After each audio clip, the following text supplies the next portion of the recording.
بسم الله الرحمن الرحيم. السلام علیکم ورحمۃ اللہ وبرکاتہ۔ حضور صلی اللہ علیہ وسلم کے طائف کے سفر کا قصہ۔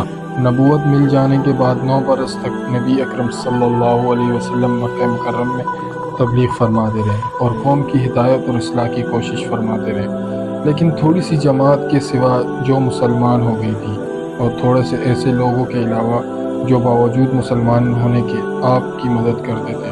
اکثر کفار مکہ آپ اور آپ صلی اللہ علیہ وسلم کے صحابہ رضی اللہ تعالیٰ عنہ کو ہر طرح کی تکلیفیں پہنچاتے، مذاق اڑاتے تھے اور جو ہو سکتا تھا ان سے درگزر کرتے تھے۔ حضور صلی اللہ علیہ وسلم کے چاچا ابو طالب بھی انہی نیک دل لوگوں میں سے تھے جو باوجود مسلمان نہ ہونے کے حضور صلی اللہ علیہ وسلم کی ہر قسم کی مدد فرماتے تھے۔ 10ویں سال میں جب ابو طالب کا بھی انتقال ہو گیا تھا تو کافروں کو اور بھی ہر طرح کل بہار اسلام سے روکنا اور مسلمانوں کو تکلیف پہنچانے کا موقع ملا۔ حضور اقدس صلی اللہ علیہ وسلم اس خیال میں طائف تشریف لے گئے۔ وہاں قبیلہ ثقیف کی بڑی جماعت ہے، اگر وہ قبیلہ مسلمان ہو جائے تو مسلمانوں کو ان تکلیفوں سے نجات ملے اور دین کے پھیلنے کی بنیاد پڑ جائے۔ وہاں پہنچ کر قبیلے کے 3 سرداروں سے جو بڑے درجے کے سمجھے جاتے تھے گفتگو فرمائی اور اللہ کی دین کی طرف بلایا اور اللہ کے رسول کی یعنی اپنی مدد کی طرف متوجہ کیا، مگر ان لوگوں نے بجائے اس کے کہ دین کی بات کو قبول کرتے یا کم سے کم عرب کے مشہور مہمان نوازی کے لحاظ سے ایک نوادار مہمان کی خاطر مدارت کرتے، صاف جواب دے دیا اور نہایت بے رخی اور بد اخلاقی سے پیش آئے۔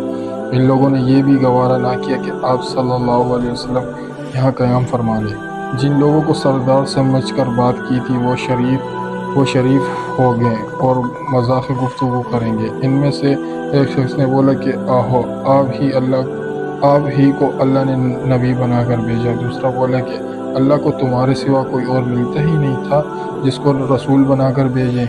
تیسرے نے کہا کہ میں تجھ سے بات کرنا ہی نہیں چاہتا، اس لیے اگر تو واقعی نبی ہے جس کے دعویٰ ہے تو تیری بات سے انکار کر دینا مصیبت سے خالی نہیں، اور اگر جھوٹ ہے تو میں اس شخص سے بات کرنا ہی نہیں چاہتا۔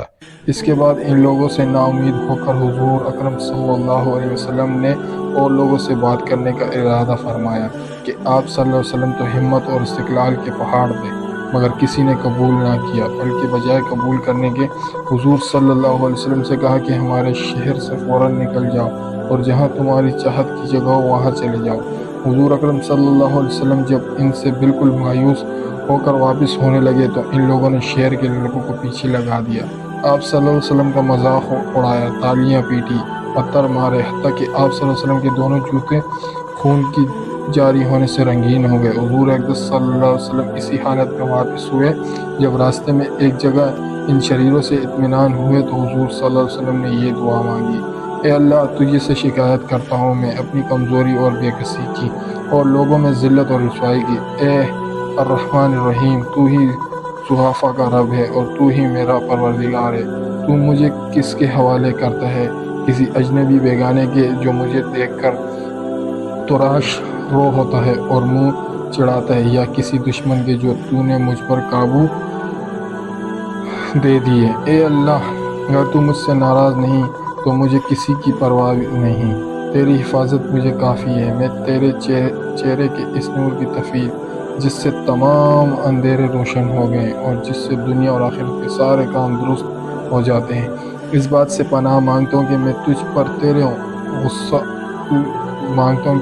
تیرا غصہ ہو یا تو مجھ سے ناراض ہو۔ تیری ناراضگی کا اس وقت تک دور کرنا ضروری ہے جب تک تو راضی نہ ہو۔ نہ تیرے سوا کوئی طاقت ہے نہ قوت۔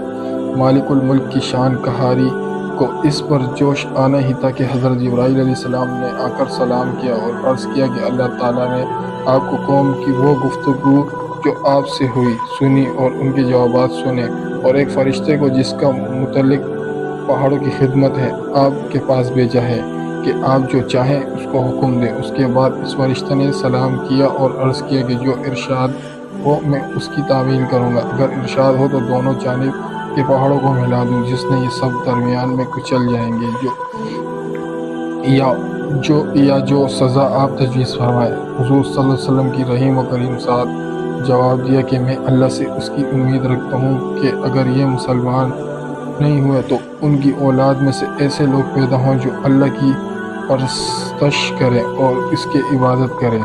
یہ ہے اخلاق اس کریم ذات کی جس کے ہم لوگ نام لیوا ہیں کہ ہم ذرا سی تکلیف سے، کسی کی معمولی سی گالی دینے سے ایسے بھڑک جاتے ہیں کہ پھر عمر بھر اس کا بدلہ نہیں اترتا، ظلم پر ظلم اس پر کرتے رہتے ہیں اور دعویٰ کرتے ہیں اپنا محمدی ہونے کا، نبی کے پیرو بننے کا۔ نبی کریم صلی اللہ علیہ وسلم اتنی سخت تکلیف اور مشقت اٹھانے کے باوجود نہ بدوا فرماتے تھے نہ کوئی بدلہ لیتے تھے۔